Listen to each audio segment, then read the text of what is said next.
আজি যদি আপোনালোকে দেখা পায় যে আমাৰ ৰাজ্যত অৰুণোদয় আঁচনি আছে, মহিলা উদ্যমিতা আঁচনি, ৰন্ধন গেছৰ বাবে ৰাজ সাহায্য, আৰু আমি নতুনকৈ আৰম্ভ কৰিব খুজিছো যে দুখীয়া মানুহে যেতিয়া ৰেচন কাৰ্ডত আমি আজিলৈকে বিনামূলীয়াকৈ চাউল পাই আছিলো, আমি 2 দিনৰ ভিতৰতে ৰেচন কাৰ্ডত আপোনালোকক চাউলৰ লগতে কম দামত দালিও দিয়া আৰম্ভ কৰিম, আমি নিমখো দিয়া আৰম্ভ কৰিম, আমি চেনিও দিয়া আৰম্ভ কৰিম।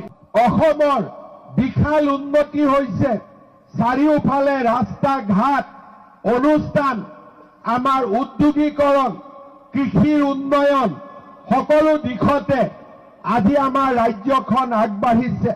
কৃষকৰ বাবে ধান, যোৱাকালি মই ৰাইজক কৈছিলো যে অৰুণোদয় তৃতীয় আঁচনিখন আমি 17 ছেপ্টেম্বৰৰ পৰা আৰম্ভ কৰিম। প্ৰধানমন্ত্ৰী নৰেন্দ্ৰ মোদী ডাঙৰীয়াৰ উপজা দিনটোৰ পৰা আমি অৰুণোদয় তৃতীয় আঁচনিখন আৰম্ভ কৰিম। অৰুণোদয় আঁচনিত আই মাতৃসকলে 1250 টকাকৈ লাভ কৰিছিল।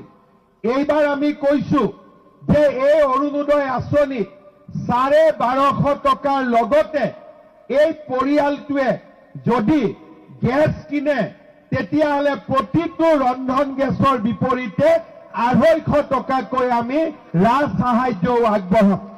শ্ৰদ্ধাৰ ৰাইজ, আজি আমাৰ ৰাজ্যখনত বিজেপি দল শাসনলৈ অহাৰ পিছত আমি এনেকৈ নতুন নতুন কাম হাতত লৈছো, আমি কাম আৰম্ভ কৰিছো।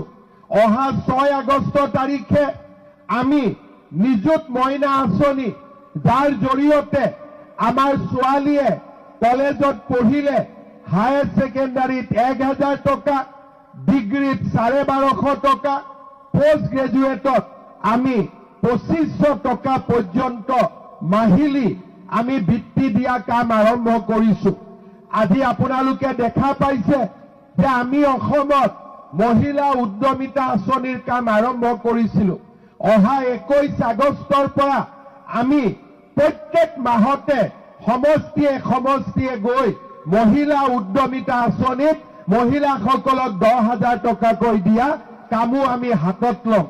আজি যদি আপোনালোকে দেখা পায় যে আমাৰ ৰাজ্যত অৰুণোদয় আঁচনি আছে, মহিলা উদ্যমিতা আঁচনি, ৰন্ধন গেছৰ বাবে ৰাজ সাহায্য, আৰু আমি নতুনকৈ আৰম্ভ কৰিব খুজিছো যে দুখীয়া মানুহে যেতিয়া ৰেচন কাৰ্ডত আমি আজিলৈকে বিনামূলীয়াকৈ চাউল পাই আছিলো, আমি 2 দিনৰ ভিতৰতে ৰেচন কাৰ্ডত আপোনালোকক চাউলৰ লগতে কম দামত দালিও দিয়া আৰম্ভ কৰিম, আমি নিমখো দিয়া আৰম্ভ কৰিম, আমি চেনিও দিয়া আৰম্ভ কৰিম।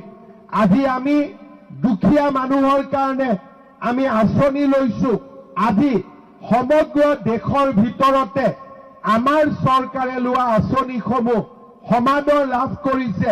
ভাৰতৰ আন আন ৰাজ্যৰ পৰা মানুহে আহি আমাৰ আঁচনিবিলাক শিকি তেওঁলোকৰ ৰাজ্যত আমাৰ চৰকাৰৰ আঁচনিবিলাক আজি আৰম্ভ কৰিছে। শ্ৰদ্ধাৰ ৰাইজ, ইলেকশ্যনৰ সময়ত মই কৈছিলো যে আমাৰ অসমত দুখীয়া ল'ৰা ছোৱালীয়ে চৰকাৰী চাকৰি পাব লাগে। 1 লাখ নহয়, 1.5 লাখ চাকৰি, আৰু 10 অক্টোবৰত আমি আৰু 50,000 ল'ৰা ছোৱালীক আমি চৰকাৰী চাকৰি দিম। আজি আমাৰ ৰাজ্য চৰকাৰৰ চাকৰিত আমি মেধাৰ ভিত্তিত দুখীয়া ল'ৰা ছোৱালীক আমি চৰকাৰী চাকৰি দিছো। কিন্তু বিটিচিৰ পৰা মোক ৰাইজে এতিয়াও কয় যে ছাৰ, দিছপুৰৰ ছোৱালীয়ে চৰকাৰী চাকৰি পাব লাগে। মই ৰাইজক কৈছিলো যে আমাৰ চৰকাৰ আহিলে আমি 1 লাখ চৰকাৰী চাকৰি দিম।